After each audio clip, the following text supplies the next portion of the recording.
उपमुख्यमंत्री एकनाथ शिंदे थेट मुंबईहून काश्मीरला श्रीनगर येथे दाखल झालेले आहेत. इर्शालवाडी असेल, सांगली असेल, कोल्हापूर असेल, चिपळूणचा पाऊस असेल किंवा केरळमध्ये आलेली मोठ्या प्रमाणात महापुराची परिस्थिती असेल, अशी कुठलीही परिस्थिती आली की अनाथांचे नाथ एकनाथजी हे नेहमीच मदतीला धावून जातात आणि त्याच पद्धतीने ते श्रीनगरमध्ये आले आणि सगळ्या महाराष्ट्रातल्या या लोकांना त्यांनी दिलासा दिलेला आहे. महाराष्ट्रातली लोक कालपासून घाबरलेल्या अवस्थेत आहेत. एकनाथ शिंदे यांना नेमकं काय वाटतं आहे, या लोकांसाठी एवढ्या लांबून ते का आलेत, आपण त्यांच्याकडून जाणूया. शिंदे साहेब, असं काय होतं की ज्या वेळेला अशी घटना घडते त्यावेळेला तुम्ही धावून जाता, आज तुम्ही महाराष्ट्रातल्या लोकांना भेटलेला, काय तुमची भावना आहे?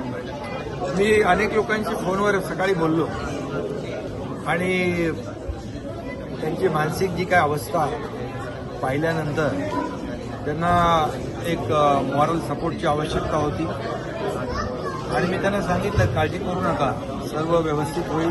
इथल्या स्थानिक लोकांनी देखील त्यांना मदत केली, त्यांनाही मी धन्यवाद देतो. आणि सगळ्यांना आता जे कालच्या घटनेमुळे जे काही आतंकवादी हल्ला झाला त्यामुळे प्रत्येकाला साहजिक आहे एक भीती आणि एक पॅनिक सिच्युएशन जी आहे ती निर्माण झाली होती. की यामध्ये मग काय पाहिजे, सपोर्ट पाहिजे, मॉरल सपोर्ट पाहिजे, आधार पाहिजे आणि मग प्रत्येकाला लवकर आपल्या घराकडे जायचं. त्यामुळे त्याचं नियोजन देखील आपल्याला केलं पाहिजे.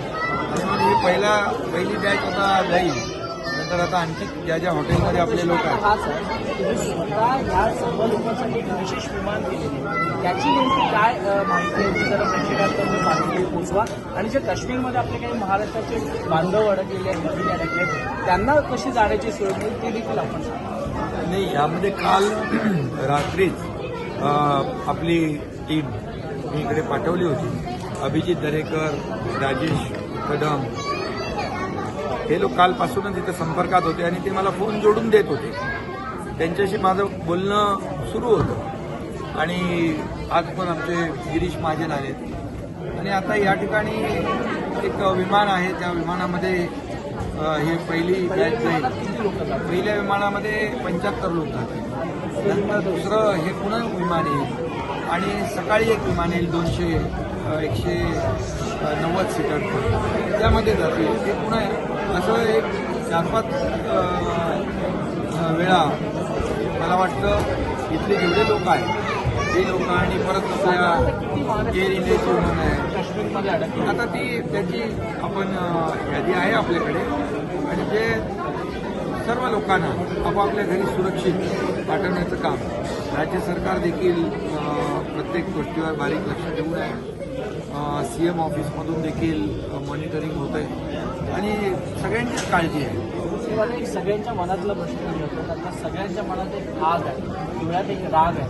याचा बदला कधी घेतला जाणार? महायुतीचं सरकार आहे, देशात देखील एकमेव सरकार आहे, अमित शहा स्वतः होते. लोकांना आता बदल्याची भावना तयार झाली. तुमचं तातडीनं लोकांचं असं मत आहे की बदला घेतला गेला पाहिजे. काय नाही, यामध्ये अगोदर तर आपले जे लोक आहेत त्यांना सुरक्षित स्थळी ठेवणं हे महत्वाचं आहे आणि म्हणून यांना इव्हॅक्युएट करून इथून आपल्या त्यांच्या घरी पोहोचवणं ही पहिली गोष्ट.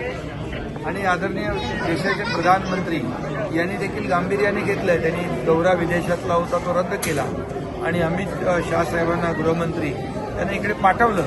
याचा अर्थ की केंद्र सरकारने ही घटना अतिशय गांभीर्याने घेतलेली आहे आणि ज्या पाकड्या आतंकवादी लोकांनी बागधारजीने जे हे कृत्य केलेलं आहे त्याचे दोघांना तर मारले आणि मला वाटतं जो सर्जिकल स्ट्राईक झाला पूर्वी पुलवामाचा त्याच्यापेक्षा मोठा सर्जिकल स्ट्राईक आता होईल असा विश्वास आहे. कारण देशाचे प्रधानमंत्री आणि गृहमंत्री आपल्या देशातल्या या निरपराध बेकसूर पर्यटकांचे जे काही शहादत आहे, बलिदान आहे, त्यांचं रक्त जे सांडलेलं आहे ते वाया जाऊ देणार नाही. तुम्ही अमित शहाचा उल्लेख केला म्हणून संजय राऊत त्यांचा राजीनामा मागतायत. आता मला राहुल गांधी ह्या खरं म्हणजे आता राजकारण करण्याची वेळ नाही.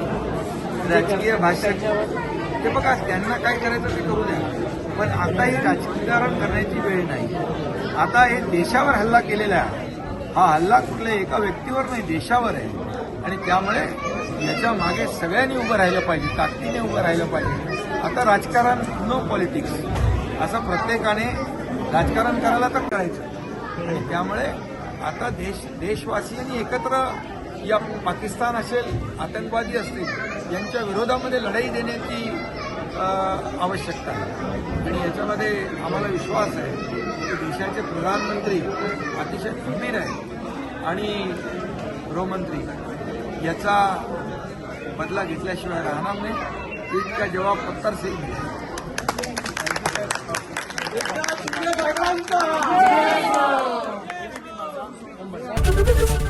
एबीपी माझा, उघडा डोळे बघा नीट.